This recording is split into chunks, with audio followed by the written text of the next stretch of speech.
In this episode, I mean, how many other Dick Warlocks are there? Yeah, probably not. Probably not many. If you got like a cloak on, you just don't want Dick Warlock opening his cloak. Oh no! Let's see your wand, Warlock. That's where the magic happens. Yes.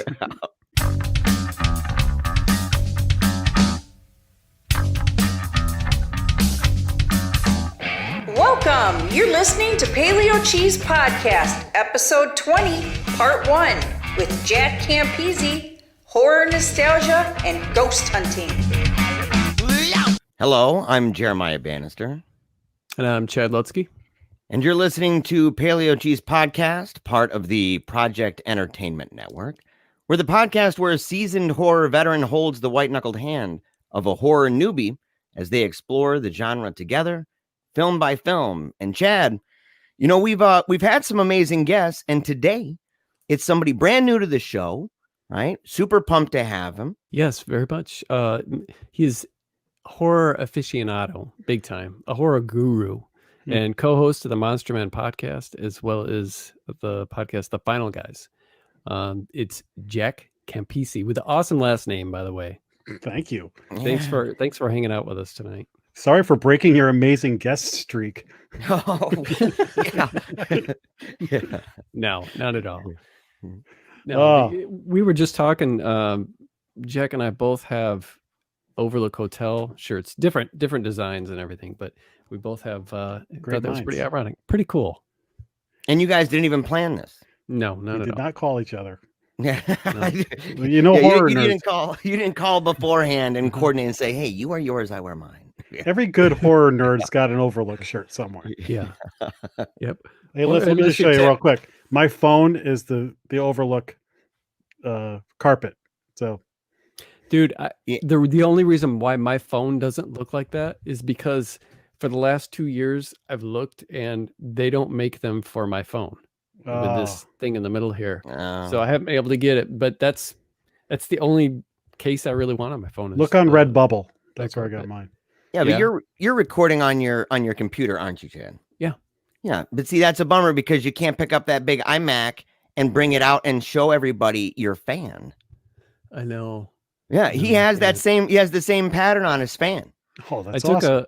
When we moved into the house years ago, my office apparently was a children's bedroom, and I got a ceiling fan in here, and the ceiling fan, it was all like primary colors, like yellow and blue and red, all of the blades on it. And then I just kept it like that, but I got so tired of looking at it, especially if I'd be FaceTiming somebody.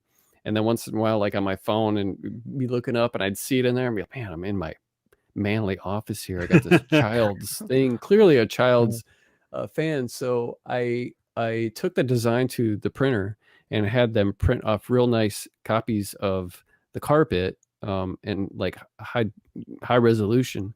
And then I painted all the hardware brown, and then the thing that goes around the fan itself like a 70s dark mustard yellow.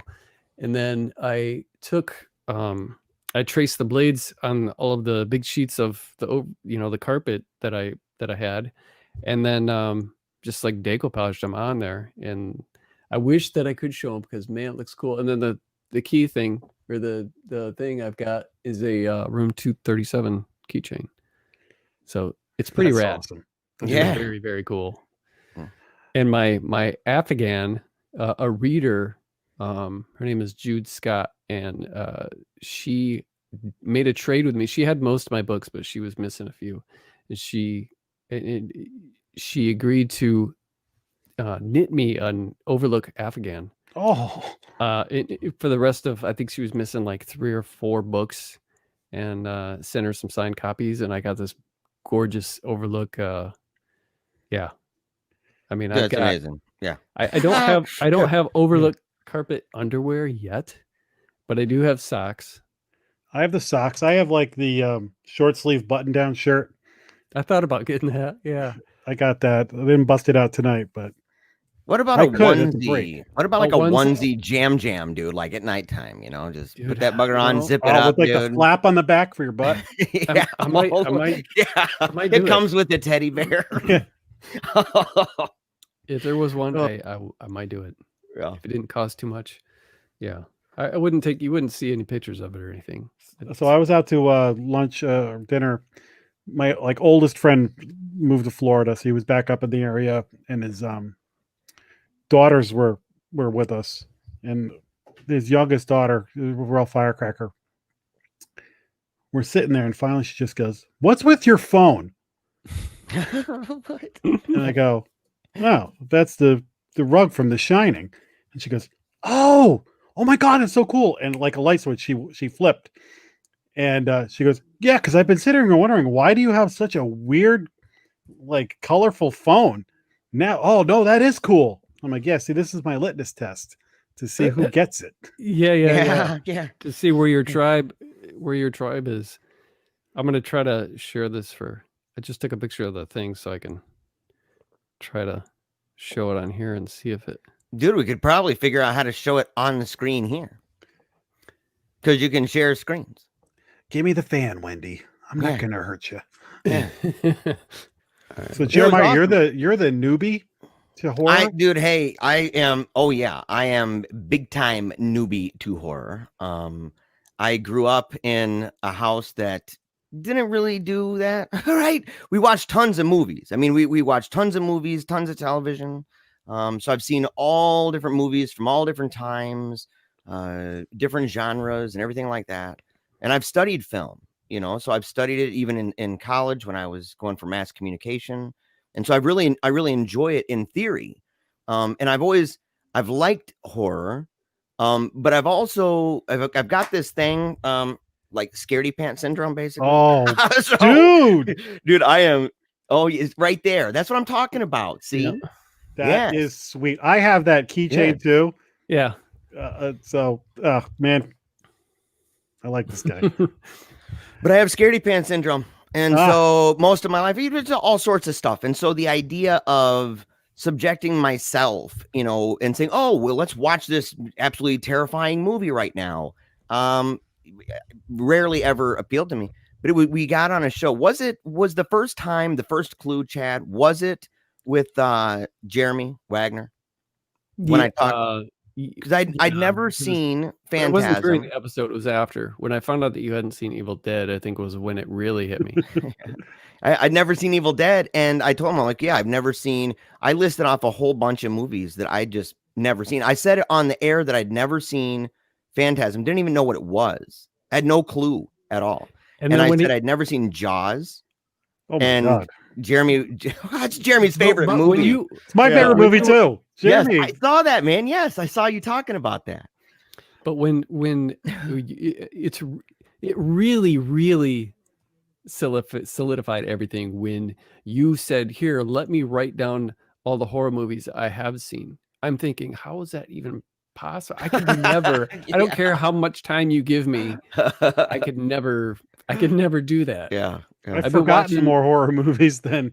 Yeah. I mean, I think I started, watching them probably in 1974, when I was 4 years old. There's no way, man. Yeah. And I wrote it down. It didn't take me very long either, but I remembered a great deal of it. I mean, I'm able to, pretty decent memory. So I wrote it down. I was writing pretty quickly. So it's not like there was like 5, it was a decent number, and it was a decent, catalog of them. It wasn't that I hadn't seen any good horror films, but there were just a bazillion that I hadn't. And what's weird is that you're like, yeah, I've seen, like, I don't know, there was like 24 of them. Yeah. But then all of a sudden it's like, yeah, and I've seen and one of them was Dead Alive. Yeah, with you. Which is not a movie. Yeah, which was with me years ago. Yeah, but dude. It's just one of those things where it's like, well, I've never seen a horror movie, but I've seen Dead Alive. It's like, wow, that's like jumping off the deep end. Yeah, that's a kind of a deep cut for what we call a normie. Yeah. We had to stop it. See, this is like, I think I had to be, maybe 20 years old, 21, when I saw it with you at your home. Yeah, it was a long time. A long time ago. And I remember you warned me, because, this was back when you had you had a bunch of like horror figurines and stuff, man. Mm-hmm. So like the house was already kind of surrounded by them. I'm terrified out of my pants, right? I mean, I'm just looking at everything. It's dark in your house and stuff. And you're like, hey, man, we got to watch this movie. And I remember you telling me that it was like the goriest film, and I didn't even really have I knew definitionally what gore meant, but I didn't really think of like, how does that translate in film? Like, what does this mean? And we started watching it, dude. And I think there were like 2 or 3 times where I was like, bro, you got to just pause this a second. I'm like, my stomach, it was making me like nauseous. And I'm looking at it, I'm like, oh my gosh, what did I just see? And I've seen it a bunch of times since then. You know, it's got that great scene with that little baby getting just whacked against the swing set. I mean, that's like one of the greatest scenes maybe ever. Hunter and I think on Final Guys, we're just talking about that movie. And I said, there's a scene where somebody like just like whacks like some pus or something into somebody else's like oatmeal. Yeah, pudding. Custard. Pudding, yeah. Custard, And yes. I've seen all kinds of gore. That just grossed me out to no end. Yeah. It was, I think that it was from her where she got bit by the rat monkey. Yep. It was bandaged up and pus shot out into that Of guy's her arm, wasn't it? Yeah, right in that guy's custard. And he's like, tasty. Yeah. Oh. Yeah, dude. And the suspense building up of, you know, that the irony involved in that, where you're getting to see it, dramatic irony, you know, it's coming. And that other dude is just so like, ooh, yum. And he's like, oh, taking these big bites out of it and stuff, man. Yeah. And you're looking at it thinking, dude, is this going to happen? Is somebody going to stop it? What's going on? And oh no, it doesn't stop. And it was dude, it was so gross, bro. But I saw that. Yeah. So I saw that one, you know, so the idea, of course, was like, hey man, let's talk. Because when we started this, we weren't just doing horror.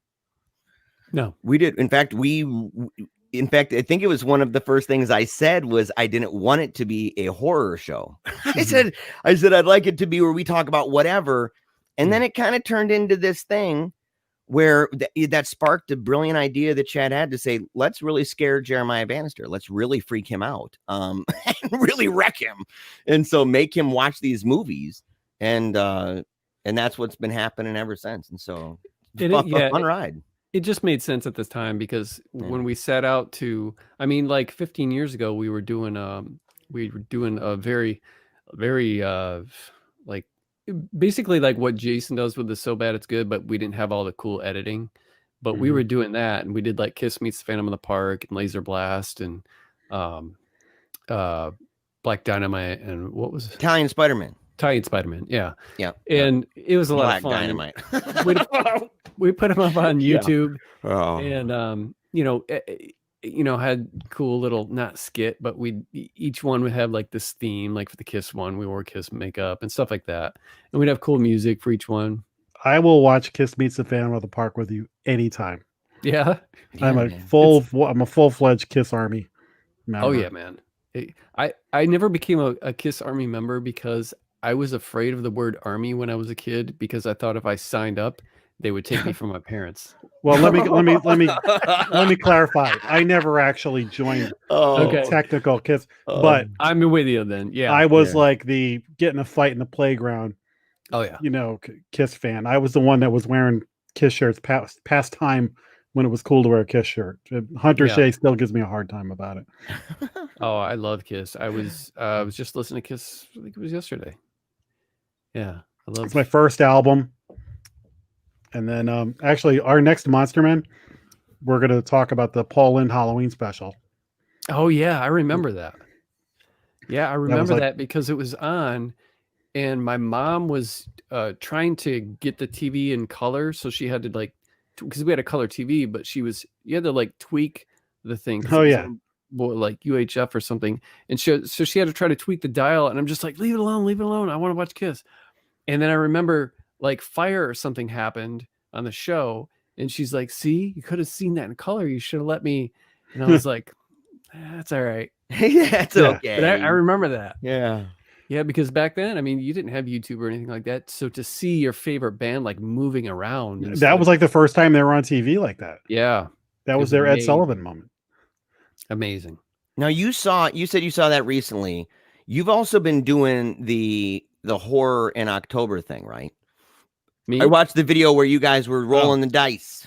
So yeah, for the past few years, these guys do this 31 Days of Terror. They do this book, and it's a dice game.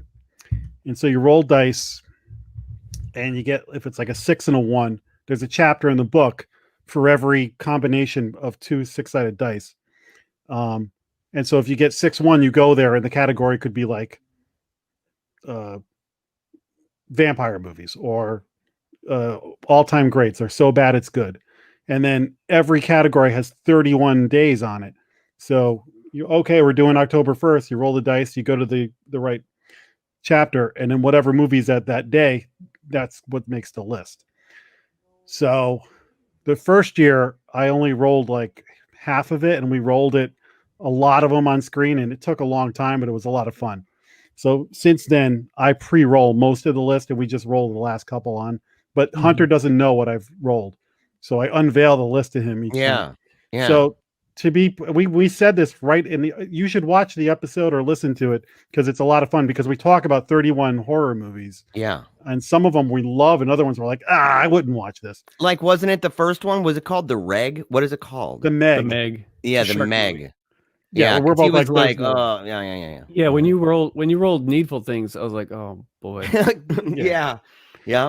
So we said it up front, like we're not watching that list. We roll the list and we provide it for you. We're like, Halloween is a sacred time to us. Oh, you cheaters. Yeah. Like especially Hunter, he watches one a day, Mhm. if not more. I'm like, I may miss a day and then watch a couple, whatever. Mhm. I used to be a little bit more hardcore, and I was like, nobody really gives a crap. So I watch so many horror movies for the 2 podcasts I do anyway. Yeah. But we provide the list. The guys from the book, we have a great relationship with them now. And actually next year, they're going to have me and Hunter do a list to be included in the book. Nice. So Yeah. we're like, it's about time. So you we're guys, excited. so officially, right? You guys are not watching Jurassic Park. No way. Yeah, I saw the role for that, man. But you know what? You made a good point. I mean, for some people, that would be horror. I mean, it would be scary for some people. It's thrilling. It's thrilling, you know. Well, I mean, look, man, there's some that's just straight up terrifying. This doesn't feel like a Halloween movie. No. No. And I get it. They got a lot of categories to fill in that Mhm. book. So, Yeah. and there was some in there that I'd never seen. What the heck? It was No, you're all right. Feast 2. I don't know Yeah, what the heck that Feast is. 2. I saw you. I loved Hmm. Feast. I didn't even know there was a Feast too. Is it in alphabetical order? No. Oh, okay. I didn't know if maybe you had seen if they have Fortress in there or not. No, but I bet you they do. I will say this: every year we seem to get Gremlins, and we're like, no, I'm not watching Yeah. Gremlins in October. But yeah, it's not really an October movie, is it? we have the Ouija Shark. It's a Christmas movie, isn't it? Is Gremlins a Christmas movie? Yeah, Gremlins and Die Hard. Yeah. Gremlins and Die Hard. Is that what you said? Yeah, Yeah. Gremlins and Die Hard. They're They're Christmas unofficially movies. Christmas Yeah. movies. So then Chad had a great idea. He took our categories and he rolled it, or he created his own list Yeah. off of his head that fit in the categories. That I think you're actually watching your list. Yeah, I am. I with the exception of yesterday, not realizing it's impossible to find Legend of Boggy Creek anywhere, and I don't own it on DVD. And I just watched that like a year ago. did you? Well, whatever it was streaming on then, it's not gone? anymore. Yeah, I have Boggy Creek on DVD. Do you have Shudder? But oh yeah. I think it's on Shudder because I watched it with Joe Bob. Well, maybe that episode is not there, but I noticed that if you Google something, like if you this is how I thought when I made my list. I wrote all the platforms and I think I wrote Shudder on there on my website, on my blog, next to Legend of Boggy Creek. And what happened, I think, was I would Google the movie and I would type in streaming, and then if it said Shudder, it would say like Shudder ad free, and then I'd click on it. And then it would bring me up there and say Legend of Boggy Creek, not realizing until yesterday that those are old links. So when you click on the movie, it just goes to like your account. And then when you try to search for it in like same with American Werewolf in London, Jeremiah, when I told you it was on Shudder, because I Googled it and it says right there. But so at one point it was, and then the link is still there. And then when you go to it, looks like you can watch it, but when you click play, you can't.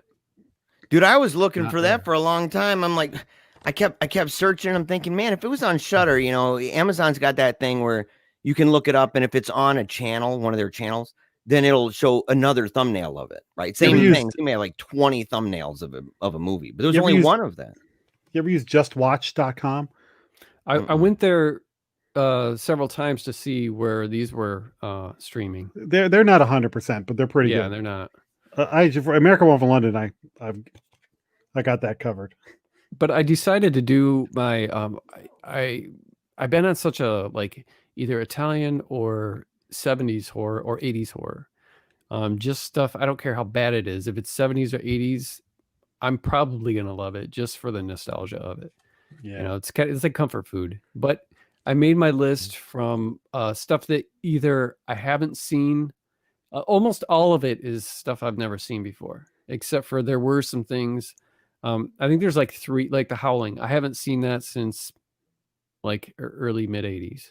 So everything that I have seen, I haven't seen in at least 30 years. Like Night of the Creeps. Haven't seen it since the 80s. We did a show on that for Final Guys.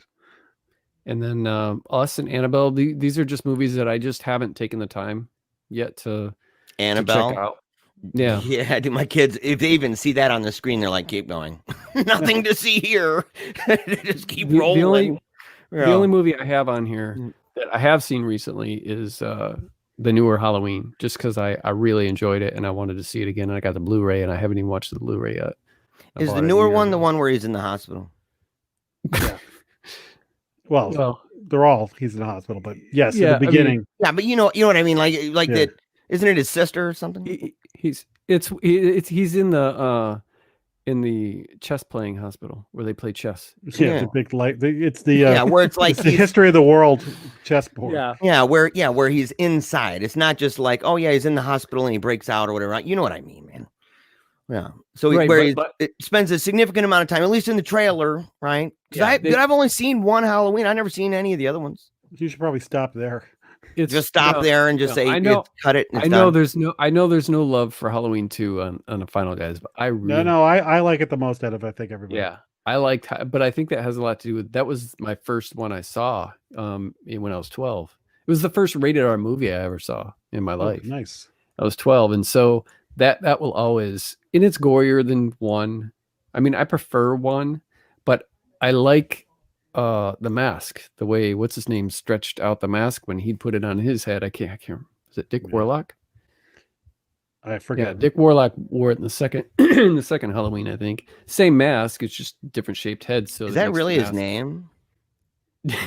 Yeah, Dick Warlock. That was going to be my porn name. Really? It's like Dick Sweat. Yeah, we were just talking about that. Yeah, dude, Dick Warlock is like a cooler version of that though. Like infinitely. Like if you said, "What's your name?" I'm Dick Warlock. I'd be like, "Wow, dude, you're dope." I don't know anything about you, but you sound amazing, eh? Yeah, especially if you were to say, "I am the." I am the Dick Warlock. He's the Dick Warlock. I mean, how many other Dick Warlocks are there? Yeah, probably not. Probably not many. If you got like a cloak on, you just don't want Dick Warlock opening his cloak. Oh no. Let's see your wand, Warlock. That's where the magic happens. Yes. But I'm looking forward to some of these that I've been, wanting to, like Greasy Strangler. Everybody keeps telling me to watch that. Tim Meyer and Hunter Shea love that movie. Yeah. It's fun. Jeremiah has a funny story to tell about that. He didn't realize we were talking about watching a movie and he didn't realize what the Greasy Strangler was at all. And he likes to watch a lot of these movies with his kids. Oh boy. But not all of them. Yeah. But he put it on the it was the movie or the trailer, dude. It was a trailer. Oh, I know what it was. I'd seen 2 trailers, remember? Yeah, they have 2 trailers. One's really tame. Yeah, it's like Tim and Eric's Awesome Show or something. Like it just looks tame and kind of goofy and fun. And then when he went to show them on the trailer, he's like, "Kids, check this out." And they're like, "Why are you showing us this, Papa?" They're like scrambling for the controller, trying to Rudy Tooty, Disco Cutie. Yeah, no, man, no. Yeah, that was pretty rough, dude. That was that was not awesome. We did. Yeah, go ahead. We did a Monster Man maybe a year or so ago. That was called something like Modern Starter Horror. Basically, Hunter and I both came up with a list of like, if we we were using a younger person, but we also just said a normie. If you were getting into horror, you wanted to introduce somebody to horror, what are 10 movies that you would pick? Right. And I kind of went more with kind of staples that I thought were like American Werewolf in London and things like that. I was like, you should see this because it's funny and it's scary, but it's really good. And like some of the staples and some other ones that are like good entry level. And our lists were kind of different. There was some same. So I'll send you the link or something, or take a look and see if you can find it, because that might be something. Yeah, that would be cool. It's funny because sometimes, you have to, if you're trying to give, a normie, as you guys call them, like gateway drugs for the, to get into horror. Some of your favorites, like say Halloween, the original Halloween, there might be a lot of nostalgia attached to it. Yes. Because, and you gotta be careful, and you gotta think, well, do I like this because, are they going to like this? Because I watched Halloween with my youngest, Nakota. I think he was 12 at the time, 12 or 11. And he was just laughing through the whole thing. And especially there's a scary scene where Michael Myers is like coming down the stairs real fast. And Coda was in tears. He just thought that was the goofiest looking thing he'd ever seen. And it ruined it for me. But yeah, kids will laugh at Jaws. Yeah. And now I wonder, I haven't seen Exorcist for a while, but I've seen it. I don't even know how many times, but it makes me wonder. I mean, does it hold up? I've heard of some of the, younger kids being like, it's not scary. And I'm thinking The Exorcist is probably too slow for kids. This is true. Yeah. Because now you get like, Here Comes the Devil or whatever. There's some like Netflix and there's possession movies where it's all CG and convulsions and stuff like that. The Exorcist, the head spinning special effect. When you saw that movie, you didn't go home and watch it again and freeze frame it and watch it 1,000 times. People saw that and then they didn't see the movie again for a long time. Then even when VHS came, you had to go rent it. So, but now it's like you're watching it and you just freeze frame and look, it's so different now. Yeah. Yeah. Although, my kids, they've seen some movies where I thought that they would see, this kind of CG and be like, oh yeah, it's pretty weak, pretty lame, old effects and stuff. But there have been movies where they kind of surprised me that it really didn't factor in, like the suspended disbelief was strong enough, right? Yeah. It was strong enough that even with the crappy graphics, they were able to still be scared of that. And it was, so sometimes, not too often though, like some of the scenes from Children of the Corn, that was not, they liked the movie, but they were like, oh, that's so fake looking. This is why I kind of lament the downfall of regular TV and even video stores to some extent. But how many movies did I just discover? I mean, if you start talking to me about 70s vampire movies, I can talk to you all night, because I was just flicking the channels and I would just come across Grave of the Vampire or other things, or even like a movie like Gargoyles, that I found because it was on channel 5 at 5 o'clock one night. And I was like, what is this? And I saw it once and then I didn't see it again for 30 years, but I was nostalgically, I loved it. That sometimes stumbling upon a movie is the better way than somebody like sitting you down and saying, hey, watch this. Because there is that, there's that, it takes you off guard, the hype involved, especially if you like, Nakota's never seen The Exorcist, but he knows it to be the scariest movie ever. So if he sat down and watched it, he might not think that. He's like, oh no, The Grudge was scarier than this, or Hereditary was scarier than this. I'm gonna watch The Descent. Yeah, that's I haven't even seen The Descent because I can't stand what? Dude, I don't like caves, dude. I've seen a horror movie that you have not. Had a moment. Bro, this is mind-blowing. I'm going to borrow something from the final guys. Yeah. Dude, if I'm looking like through National Geographic, or if I see some like, and I see a picture of some dude and he's like trying to squeeze through like a hole in a cave. Dude, it freaks me out, man. I don't even like looking at it. I mean, I can look at it, but I can feel myself like getting anxious. Yeah. And yeah, when I see pictures, you know, whether it be a friend of mine, we're touring these caves, I'm like, hell no. I would never. Remember? I don't care if the cave is big open place, dude. There's no freaking. Does the Bat way. Cave bother you?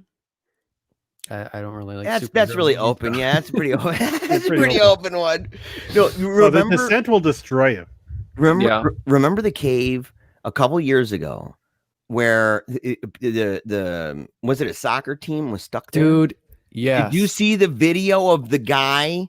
Yes. It was, oh my gosh. Dude, I watched that and my stomach was turning. I'm like, oh, my heart was racing, man. I was all sweaty watching this dude thinking, Dude, wow. When I found out about that, and then they showed like video of like the kids and they're all hanging out and they're way in there, you know, trapped in there. And then they showed like the diagram of like the split diagram of like the pattern and how narrow it gets here and how they're gonna do that. And I watched that like every day. I was like, you guys got it. You got to get those guys out of there. I was praying for those kids every day, man. Yeah, man. One dude died trying to save them. I think he got to them and then he died on his way back. Oh. But dude, the video of them, there's one where they obviously a tiny camera and they're trying to like, you know, I don't so they know can remember. that I saw that.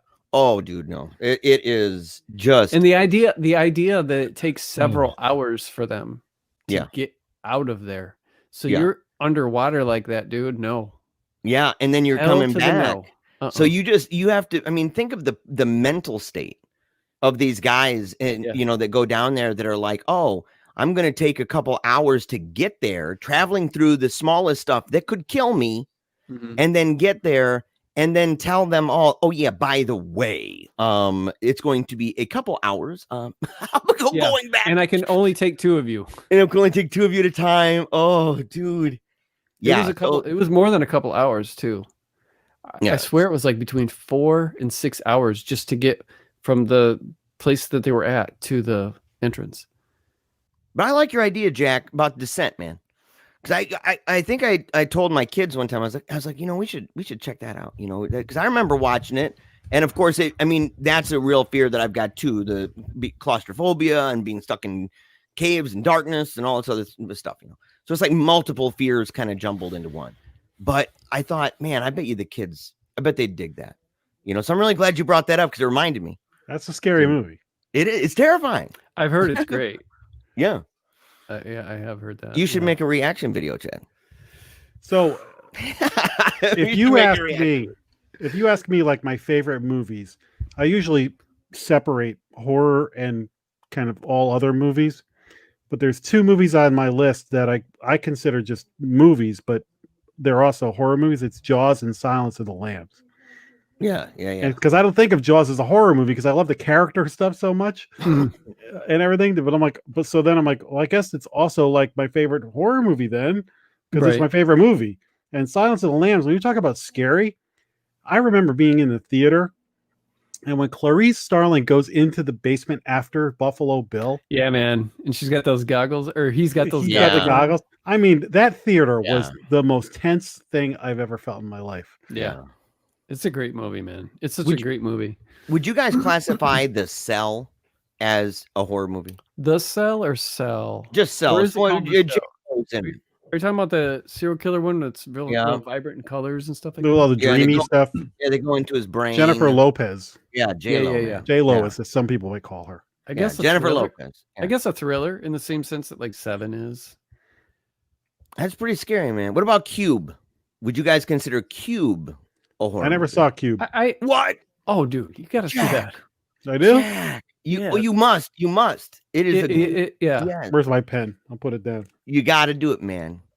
This is good. We're all learning the movies we haven't seen. Here's the thing about Cube, though. Wait, let me. It's even better, I think. See, I have seen it within the last maybe 5 or 6 years, but when I saw it when it first came out, I don't think Saw had been out yet. So that whole like we wake up in a room and we don't know what's going on, and you, the viewer, are along in this journey with us to find out why we're here. Yeah. So you might not find it as fun because you've kind of been there before, but it is different. And when you find, I think the budget for that movie was like $25,000. It was one cube, dude. They had one or two. I can't remember. They had two because you had to have the room when it opens up, I think, and you had to be able to see. Yeah, but they just had different lighting. They would do a sequel called Cubes. Don't they have close called Cube Zero? Yeah, Cube Zero. Yeah. Cube Zero. Yeah, they have a sequel, and they have a prequel. And I heard that the prequel is really good. The prequel is Cub. Yeah, Cub. Yeah, just keep adding to it. Yeah, but I've heard that the prequel is good. I heard that the sequel is kind of, but I don't know. Well, I'll see the original. Now you gave me something for Halloween season. It's good, man. Go. Yeah, it's good. Yeah, make sure you let me know what you. I remember seeing it on Final Guys. I'll hear about it. I remember the first time I saw it, which is kind of amazing because I was super high. But it was one of those moments, man, where like it was just, and maybe a little bit because I was high. I wondered if that was the case, that it was just kind of a mind blowing thing. But then I watched it later. And I was like, no, I'm super sober at this point. I'm like, this movie is dope. And so I've loved it ever since. And it's just, it's real good. When I saw it, it was one of those movies where, hey, let's watch a movie. No idea what kind of movie this is, what it's about, or anything. And those, you can turn on a movie like that, and maybe it's not that great. But if you go in that blind, you're probably going to enjoy it. Because you have zero expectations. You're not even sure even what genre it is, or if it is horror, where the horror is coming from. And so I saw it with my friend Scott Webb, and we were whispering through most of the movie because it was we had all the lights off. It was so intense. And there are parts in that where everybody's got to be quiet. So we were we found ourselves whispering. And then we started laughing like several minutes later. It was like, why are we whispering? We're not gonna die. Did you see A Quiet Place in the theater? No, but I bet that did the same thing. So I saw it, and the girl I was with, she's not like a horror fan, but she'll go see a scary movie every now and then. And I was oblivious. I had a bag of popcorn, and I'm just like.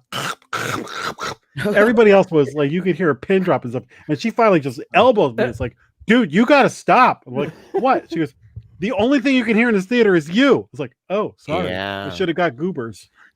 It's funny. I just saw that movie about within the last 2 weeks or so. A Quiet Place, flick. Yeah. A Quiet Place. And dude, I'm serious. I was bawling my eyes out. I was really glad. Oh, yeah. Well, I thought,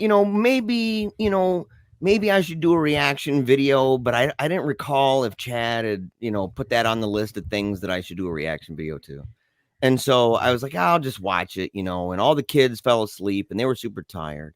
So they went upstairs and I'm by myself watching this thing, and it just gets to the scene, right? Like, and in fact, I wouldn't even say the scene, like there's a series of scenes. Yeah, that there's once like it starts 3 happening, of the scenes. Once it starts, man, it is just on like Donkey Kong, just boom, boom, boom, boom. And it gets real fast, super intense. There's not much of a letting up or breathing space, and it's awesome. But there's this particular one with the dad. And when that happened, I'm looking at, and I knew I could feel it in my bones. I was like, oh no. And then once I realized it, man, I'm like, I started crying. And by the end, I'm like, no. I'm not crying. You're crying. I was bawling, man.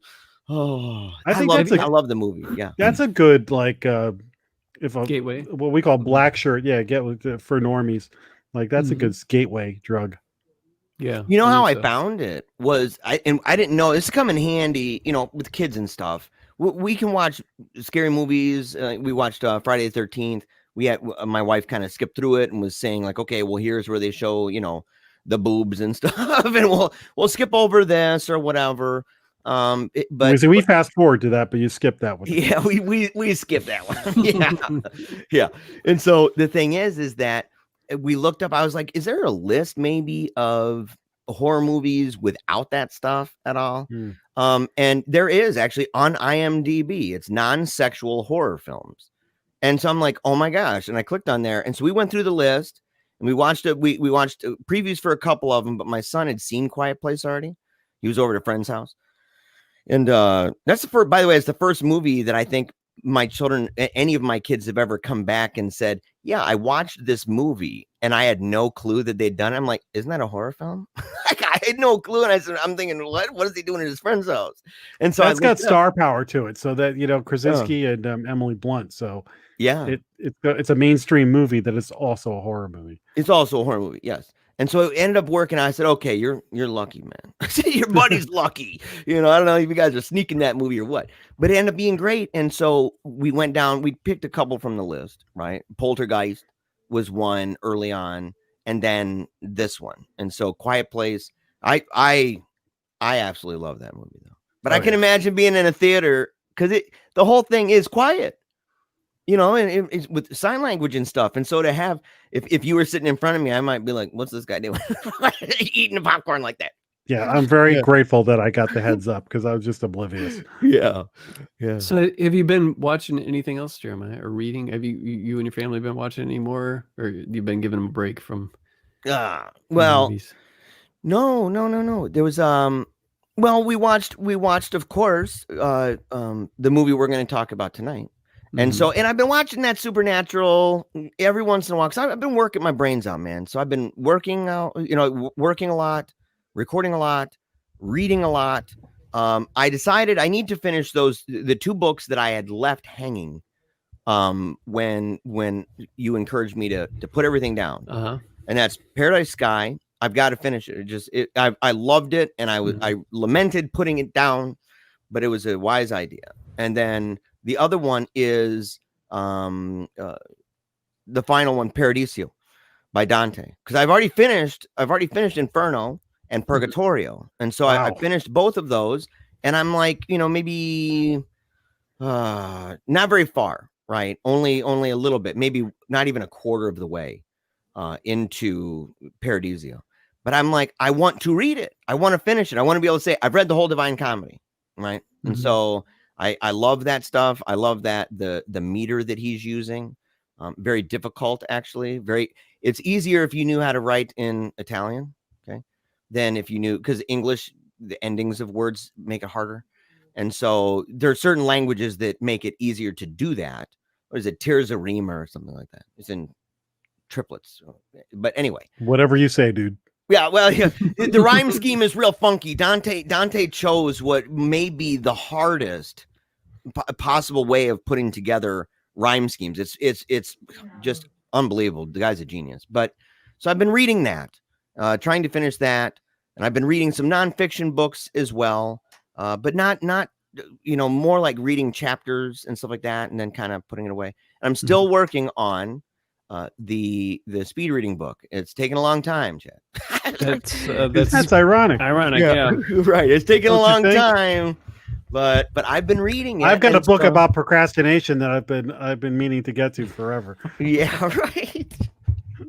I think it's what, man. I think my mom got that for me in March. I didn't start reading it in March, though. In fairness, I think I the first time I read it, and I actually kind of was like, okay, well, let's look at this and try something. It was only a couple weeks ago, but I haven't really gotten much further than that. And so, and I mean, I was kind of sad because my comprehension, dude, was not good. I said, are you kidding me? These things, but these are things that I'm completely unfamiliar with. And I've got this selective thing going on where I like reading things or genres that I'm really familiar with, or topics that I'm generally familiar with. And so to say, okay, well, hand me a book that I know zero about, and with a bunch of numbers, and try to retain the numbers and spatial references and stuff, I did very poorly, but the book promises that you'll do better. So I'll take them at their word. And in 10 years, when I'm done with the book, I might do better. Nice. I'll let you guys know. But that's what I've been reading, man. I've been reading some of the same stuff. I think I talked recently about how I took after I started getting my TBR down, it's not my TBR down, but the books that I had started, like I've got like 6 different books started, and then I'm like, screw it, I'm not doing this anymore. And then once I got down like to 2, I start like 4 more books. So I'm reading like 6. And then watching the Final Guys so much, I've heard both.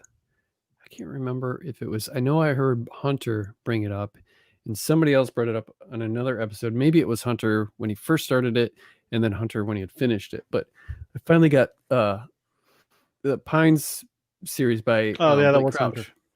Hunter. Never read a book by Blake Crouch, but I mean, Hunter sold it pretty easily, so I thought I'd grab the first book. And I did start the series a couple years ago when it was on, and I didn't even finish the first season. It wasn't because I didn't like it, because I did. It's one of those things where it's like, I think I started another season, or I was trying to finish up some others, and then I completely forgot about it, and that I didn't have Hulu for another year because I didn't want it. And then I saw that book and I was like, oh, that's right, I forgot I was watching that show. So Hunter really sold that book. Like, he was like saying, if you haven't read this guy, yes, you got to rethink your life. So is he on par? I just got this in the mail today. Oh, I just got it today. And I've been reading some nonfiction stuff too, mainly on marketing for Amazon ads and books, boring book stuff. But show that. Did you show that cover a second ago? It was off screen, man. Let me see that cover again. Yeah, let me see that thing. I've seen that book. Yeah, yeah. I've seen the cover. I think it's trilogy. I think it's a trilogy. At least 3 books, I think. Not sure, but Hunter is the fastest reader I have ever met. The guy, really. I mean, he read Dr. Sleep in like a couple of days. I heard you talk about that recently. That is crazy. And it takes me forever to read a book. Mm-hmm. So, I mean, especially on a Kindle. I just read Whispers in the Dark by Laurel Hightower. Mm-hmm. Great book, but it was on a Kindle. So it's just, when I have a real book, I can just leave it on the coffee table and grab it and bang out a few pages and put it down. The Kindle just doesn't work that way with me. So it was a pretty short book, but it took me like 3 months to read it because I have to set aside time and sit down and read this. Whereas, but Hunter in that time has read like 100 books. Like it's crazy. Wow. He's amazing. Seriously, every week he reviews a book or 2. Like he's crazy. Like I don't know if he sleeps. Well, good, because if you read that speed reading book I got from my mom. That's it. Yeah, he's like, I read it. You'll do better. Keep at it. Yeah. He well, good, because if I ever ask for a blurb, then I won't feel guilty because I know he'll zoom right through. But I watched. I started Demons, the Argento movie, the other day. Oh, that's on Shudder. I keep meaning to go check that out. I watched that, finished that up the other day. I had seen it when I think I was 16. It had been maybe a year old at the time. It was fairly new. Demons 2 wasn't out yet. I finished that up, and then today I watched Demons 2. And I am an Argento fan. I've learned to appreciate Italian horror because it's not, I mean, the movies just don't make sense. There's a lot of plot holes, but they're more of a visual thing. And I just enjoy them. Fulci and Argento, and who's the other guy? Bava or whatever his name is. Is that his name? Bobby Bacala? Who knows? But I like them. I like those too loud, overdubbed voices, the too loud footsteps. All of the stuff is dubbed in is just a touch too loud, and there's something about it that I find comforting. And maybe it's because I did watch a lot of that stuff growing up. So you'd go to the video store and have something like, I don't know, what is it, like City of the Living Dead or something like that, or even you didn't know what you were getting, and you get home and then suddenly you're like, oh, this is an Italian movie. Yeah. And so you just would, your expectation would shift. I think House by the Cemetery, I think that's an Italian movie, isn't it? Yeah, it is.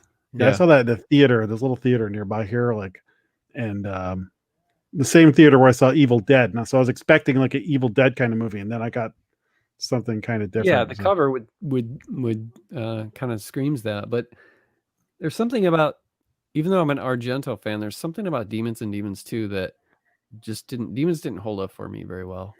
And I think it's just because I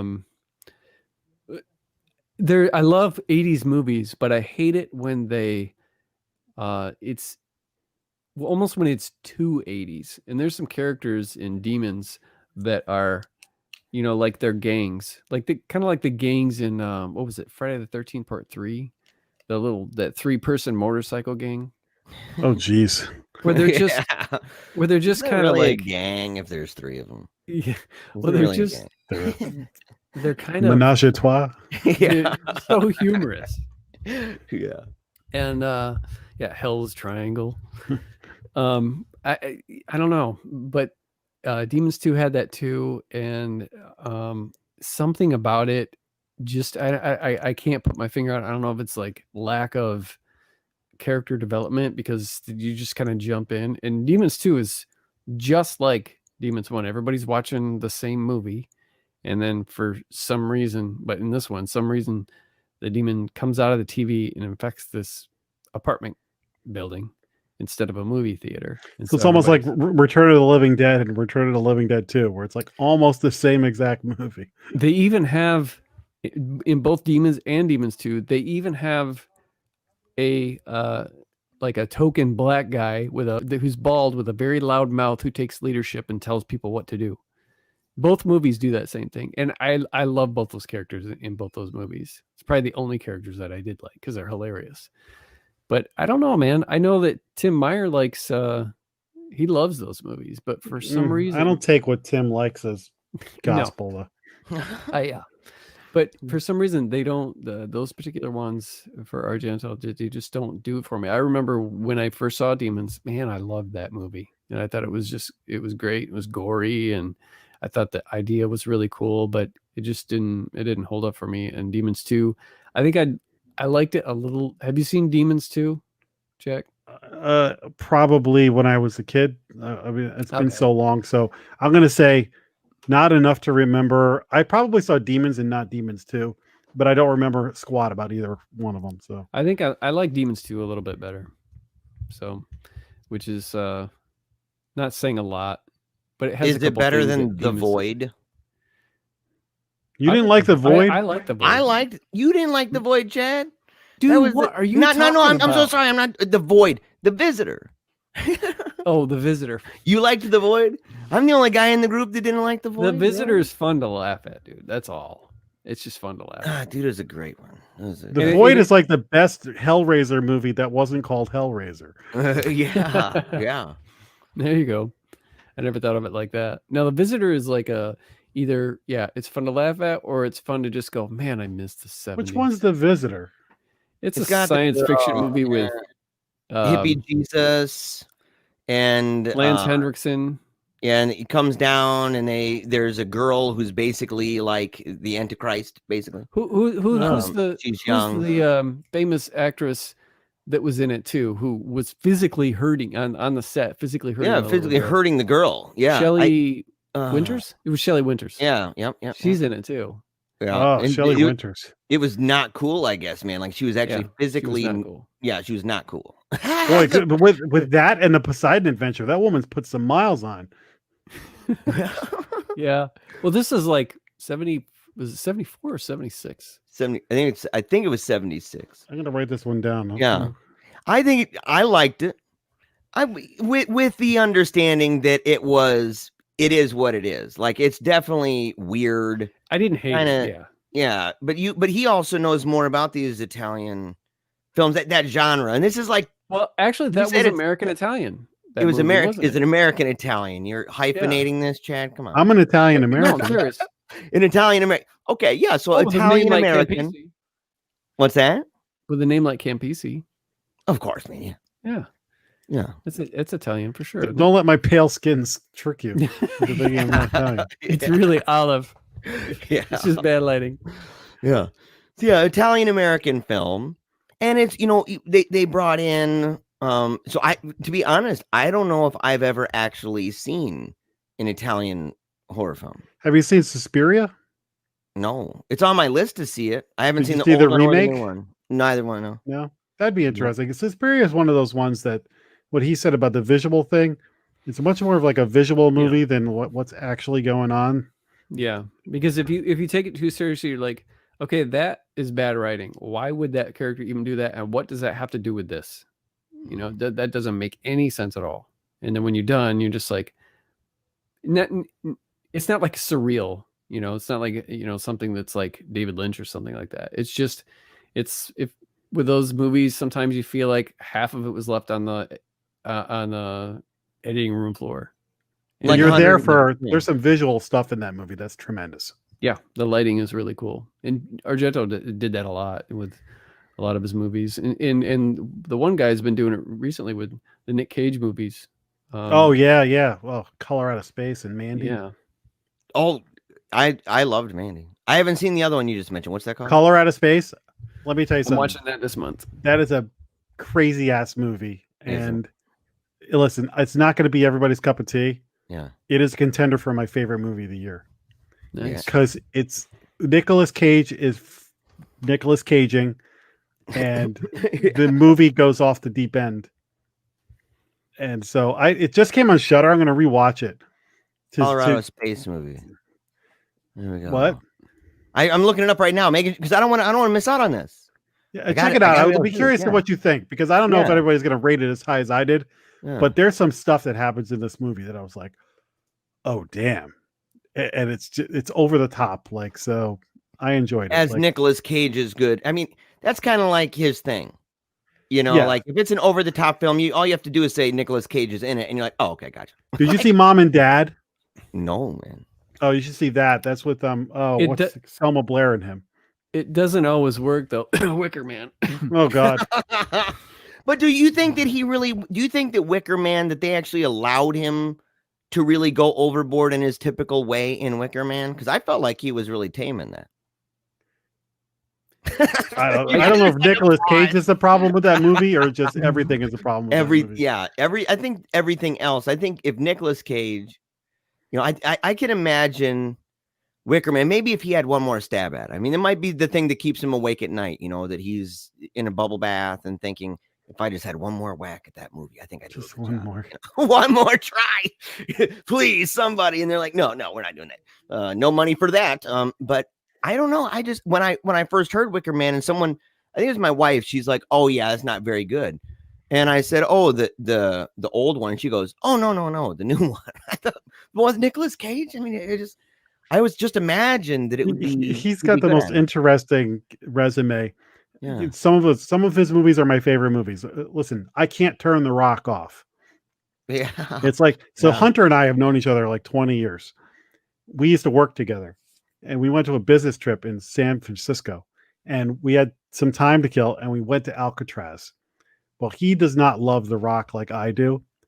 And every turn we took, I was just quoting The Rock. And finally, he just told, will you shut the hell up? And I'm like, I cannot help it, and I will not shut up. When am I ever going to be back at Alcatraz? Yeah, dude, that would be amazing, man. I would love to visit that place. Where was it during the day? Yeah, we didn't get to do the nighttime one. Oh man, dude, that would be. Oh, they have a nighttime tour. I guess they got like, I think they might have like the ghost. Yeah. Oh, interesting. But we went. But between the Rock and the Scorpions video that's shot there, I was like, you gotta go to Alcatraz. Come on, dude. I would love to go there. I remember I've seen some of course documentaries, man. You know, I've seen documentaries about this stuff, but also what is it, Ghost Lab? Remember, I don't know if you guys remember that show. I have heard of that. Yeah, I don't know if I. It's one of those shows, man. Like at first I kind of liked it. You know, I got this weird thing, you know, I'm pretty skeptical about a lot of stuff, but I also enjoy watching things like that, you know? And so I'll watch it. And at first I thought, well, you know, they're kind of tackling this thing in a way that's attempting to be as scientific as, you know, you can and stuff. But then it kind of turned into like a cult of personality where he'd go and he'd start screaming at the ghost, we're here for you, and be yelling and stuff. And I thought, why do you think that's going to rile them up? You know, I mean, it's like the whole turning the lights off thing. What's up with that? Did they tell you that or something? But they have an episode at Alcatraz, And I just, man, I saw that and I thought, if there's a few places down south, some of those hotels, you know, that are super scary, or Chicago, there's one I'd love to visit one day, that's scary, but Alcatraz. And so I think it's awesome you've been there, man. What is it like, real quick, man? What is it like? You know, because you take a boat. So you take a boat, you get there, and part of it, you're like, oh, this is different than I expect. And then you'll take a turn and you'll see something and go, oh, this is like from all the movies, you know, and you get to go in one of the cells and all that kind of stuff. And then there's like sides of the island that you never see. And there's the yard, and you keep looking and going, how the hell can't you just swim out of here? Like, it just feels like you should be able to get away. And it's like between the temperature of the water and the sharks and whatever, it must have driven people mad, because San Francisco is right there. Yeah. That's crazy. It's fun. Dude, I would love it. I think it's awesome you got to go, man. Don't go now. There's a lot of my friend who lives out there. She said the air quality is not so good with the fires.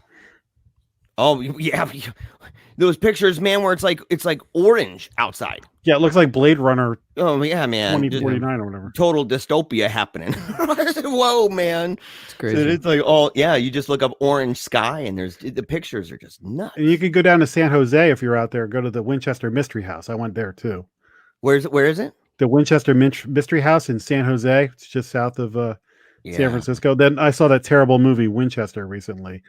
And the only thing I liked about it was I've been in the real Winchester house. So I was like, oh, yeah, there's that stairway. And oh, that's a turnstile now. And oh, the public bathroom is right over there now. You know, like, so. Man, I would love to visit a lot of these houses. I've always wanted to do like a ghost, like go ghost hunting with people sometime. And I put a challenge out there a long time ago. I said, look, man, if there's, when I was on radio, I said, I would love to have, ghost hunters say, hey, man, why don't you come along? We're going to go to a house, and I said, all I need is a paper and a pencil and a little light. That's all I need. I said, I just want to be there for the ride, man. I want to see what you guys do, kind of have fun, be scared a little bit, but never did. I was real close, but the house, we were going to go to this crazy house, not far from where I live now. But it ended up being condemned and torn down. And I think they were trying to eminent domain that thing because it was old and they wanted to make a road or something. So one of the things Hunter and I do on Monster Men is we've done some trips to places. There's a cemetery in Easton, Connecticut, where the Warrens would always go, where there's supposed to be a white lady. We did a show. Probably our most viewed Monster Men is the White Lady of Easton Union Cemetery. So we went there and we shot. And one of the reasons we went there is because when I first heard the Warrens, I went and saw them in person, and they talked about the cemetery. So me and this friend of mine, we were at a company that was like, I don't think Jeremiah knows who the Warrens are. You got to tell me, man, who are the Warrens? That's what I was going to say. You know the Conjuring movie? I've seen the preview for it. So the two main characters are supposed to be Ed and Lorraine Warren, who are these famous ghost hunters that are from Connecticut, like right up the street from where I live. They investigated Amityville Horror. And so the real Annabelle is from them. It's a Raggedy Ann doll that they had in their basement. It was supposed to be a cursed doll. And then when they made the movie, highly protected in glass, behind glass and stuff. Yeah, so Annabelle's a real thing, but it was a Raggedy Ann doll. And actually, my friend used to work for the Warrens, so he actually filmed stuff in their little museum, and he said that he was like filming, and Annabelle was like behind him, and he said, when we were filming, Annabelle was sitting, and I looked at her, and then I said, anything creepy ever happened? He goes, actually, when we were filming that, when I looked back at her at the end, she had shifted the other way. I go, did that freak you out? And he goes, a little bit. I go, did you ever think that maybe Lorraine was on the other side with a stick? He goes, that thought also occurred to me as well. Yeah, of course. Yeah. So we've done a little bit of like ghost hunting. So Hunter and I spoke on this paranormal panel once in New York City, where there was these two ghost hunter guys. Yeah. And then these two psychics. And we actually became really good friends with one of the psychics, even though I kind of don't really believe in psychics. I've read like their playbook. Yeah, the cold read.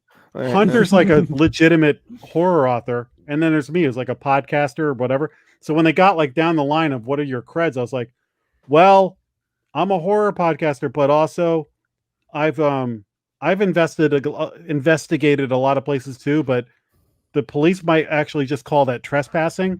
I've been to the Danvers State Insane Asylum in Massachusetts, Dudleytown in Connecticut, and the Easton Cemetery, all these places.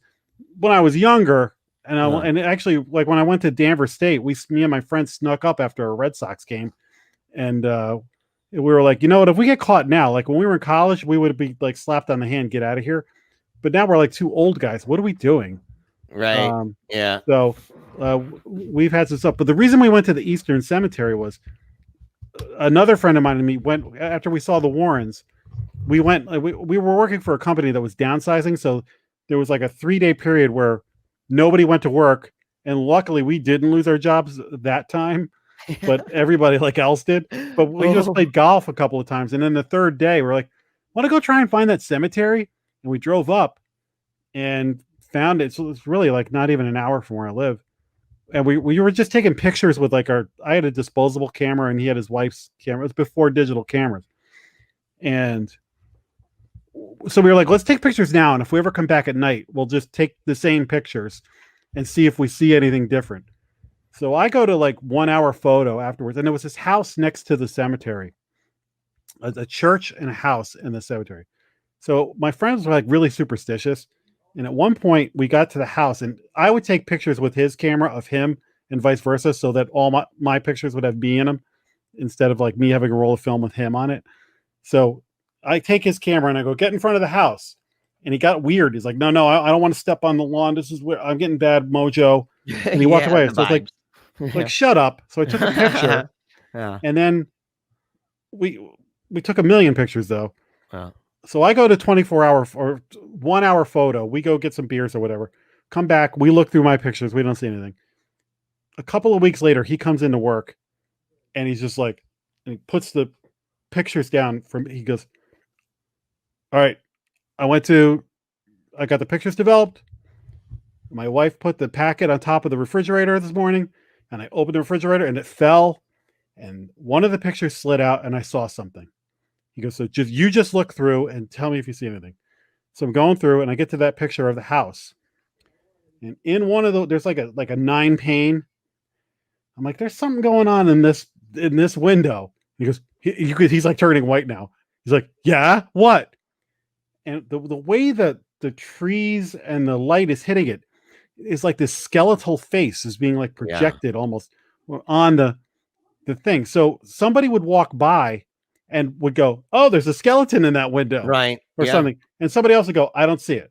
And then somebody else like, oh, what's that skull? So I had this cool picture that I really think is a trick of the light. But then I go, wait a minute. This was where you didn't want to stand.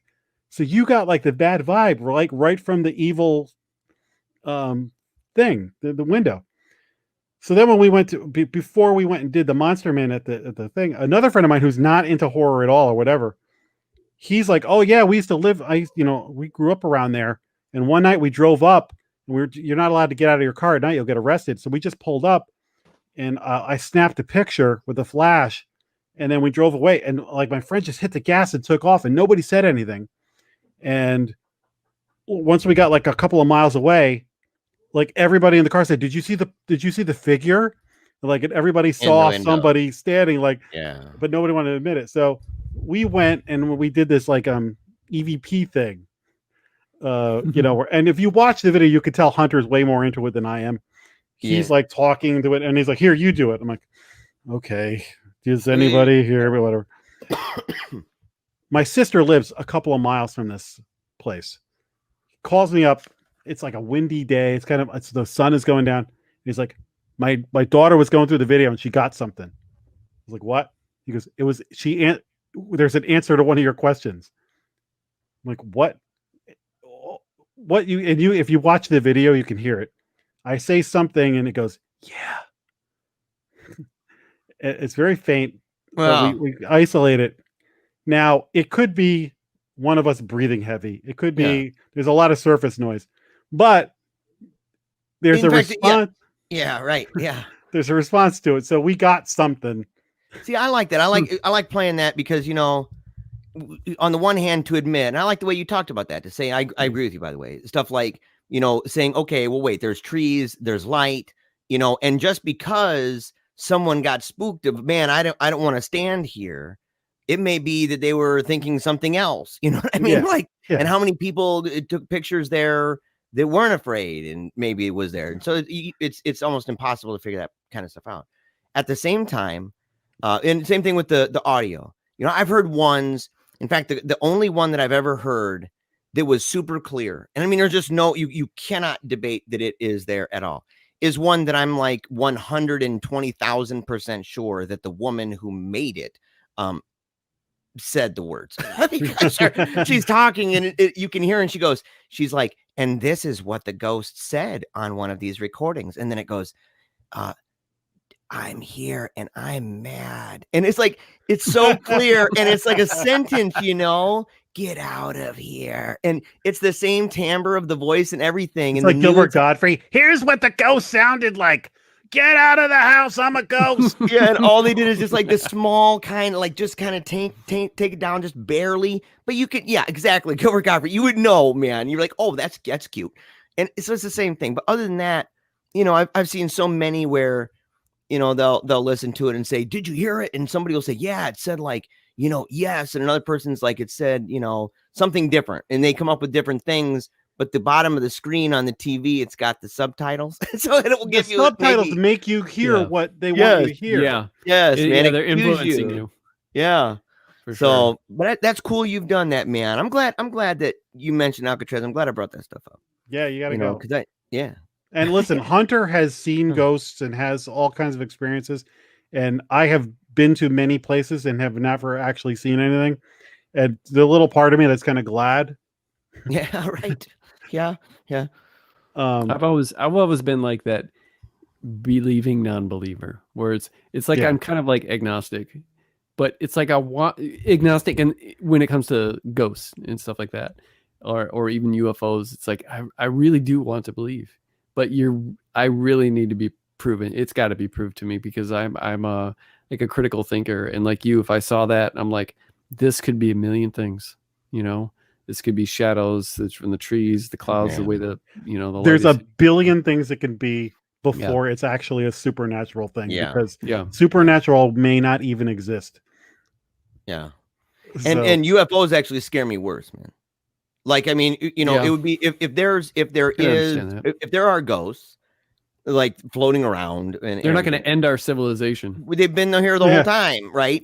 Whereas if there are extraterrestrials and they're able to traverse the galaxies and everything, the universe, in a way that could reach us, they are, for all intents and purposes, gods to us, and they would be able to just be like, oh, we have the technology to blip and you're done, and we'd be, you know, like the Illudium Q-36 exploding space modulator. We're done. Yeah, that that thing from Marvin the Martian. Yeah, I thought that was fun. Yeah, we'd just be toast, and we'd be like throwing arrows and sticks at it, and that's, you know, we'd be like, well, let's use a nuke. I'm like, dude, they just traveled all the way across. Didn't you watch Independence Day? That doesn't work. It doesn't work. We're done for. Maybe Will Smith will, you know, he'll step up. Yeah, we need Randy Quaid to drive up. I'm back. Right. Oh my gosh. Oh yeah, I've been like that my whole life, man, where it's like I wanted to see a ghost or when I was a kid, but I was also terrified and absolutely did not want to see a ghost. Yeah. So it was like this little game I played with myself but I loved hearing like stuff that Jack is talking about. I loved hearing other people's stories and stuff, or my grandma, she saw a ghost doing this thing or whatever, and it's like, it's exciting, but it's like, yeah. Let me tell you two other quick ones. I'll go fast. First of all, Hunter, he lived in a house where we used to shoot monster men, and he would see this little boy ghost, and he talks about it a lot on the show. And I would go over there and be like, "Did you see the little boy?" I'm like, "Oh yeah, I saw him this morning." So we would film a couple of shows, have a couple of drinks, and then we watch a horror movie. And so it gets darker and darker. I swear, every time I watch a movie in that place, I was like, looking side to side out of the corner of my eye, and I'm like, if I actually see a little boy, it's going to be like the Flintstones, like the Jack shape just through the wall. You know, and him and his wife like both say that they saw this kid, and I'm like, either my friend is crazy, he's lying to me, or they saw it. I don't know. But when I was growing up, my friend Mike was like a real like grease monkey. You know, he went to like technical college, he could fix a car. He was not like me, who was like in search of and ghosts and horror movies and all that stuff. He was like, he was more of a practical dude. We were a great friend of mine, but just, he wasn't staying up all night watching horror movies like I was. He gets married and I'm in his wedding party. And my friend whose daughter talked about my phone, we're both in the wedding party. And his wife, we're in this hotel room after the service, but before the reception. The wedding party had like a hotel room to party in. So we're in there, and somehow like the wife, the bride, is telling me about this ghost that is in the house of one of the people in the wedding party, and how it talks to her and like loves her the most. And they go over there, and this little girl is trying to talk to her, and she sees her, and that she woke up once, and the girl's there. And I'm like, what are you talking about? So then I go like over to somebody, like the person whose house it is, and I go, hey, she was just telling me about the little girl at your house. She goes, oh yeah, the ghost. And my friend Tom, who I was with me, he brought this up. He goes, tell the story about the wedding. So he reinforced my memory of this just recently. And I go, because I swear, we kept going up to people and going, can you tell me about the little girl? And like 4 different people. Oh, the ghost. And some had seen it. Some were like, no, but I've heard it. Or people say, like the person who lived there goes, I've never seen it, but everybody else sees it and we hear stuff. One person said, I could see it and somebody else couldn't. And it slammed a door because it was getting mad. So then I go to my friend Mike, who I've known since I was a baby. And I'm like, Mike, what's with the little girl at her house? And he goes, oh, the ghost? And I grab him by the chest and I throw him up against the wall. And I go, yeah, the freaking ghost. How do you not mention that to me the second you see me? Why do you don't call me? I'm like, Jack, I saw a ghost. Ghosts exist. I can't believe it. There's a paranormal. There's an afterlife. All this stuff. I'm like, how do you not? Especially me. So he tells me, he goes, yeah, we go over there and she's like playing under the table, and we just trying to ignore her, and we've left and turned the lights off, and we come back, we're house sitting, and they turn the lights back on. So this is, again, a friend of mine. I have like no reason to doubt him. And all these other witnesses, and I'm sitting there going, are they all bananas, or is there something to this? I don't know. It's not going to be long, man, before that area ends up being a lot like the people in the Slaughtered Lamb pub. And everybody it's true. It's going to happen, man. They're going to be like, you couldn't let him leave. You need to get Jack back right now. Remember the Alamo. Yeah. Is that your segue, Jeremiah? It's a segue, dude. Yes. Good segue. I feel bad for not giving Jack his like what he's been reading or what he's been watching, but I guess he does that on the regular, and he's told some really cool stories, and I don't want to keep him all night. So yeah. Well, listen, if you watch Final Guys and Monster Men, which Monster Man's part of the Project Entertainment Network as well. I see that. We're family. We are part of the family. So yeah, you can hear everything. But I will say I'm reading The Sorrows by Jonathan Jantz right now. Okay. So how long have you guys been with Project Entertainment, by the way? Like a couple of months. When we got onto audio, we've been doing video for 10 years. As soon as we added the audio, they said, okay, now you can be on. They've been waiting for us to get on audio. All right. But yes, segue, dude. To American Werewolf in London. Let's do it. Yeah. All right. Let's do this. Dude, are we both wearing Overlook shirts? I am wearing an Overlook shirt. Are you wearing? Nice. I am wearing. Wow, that's pretty crazy.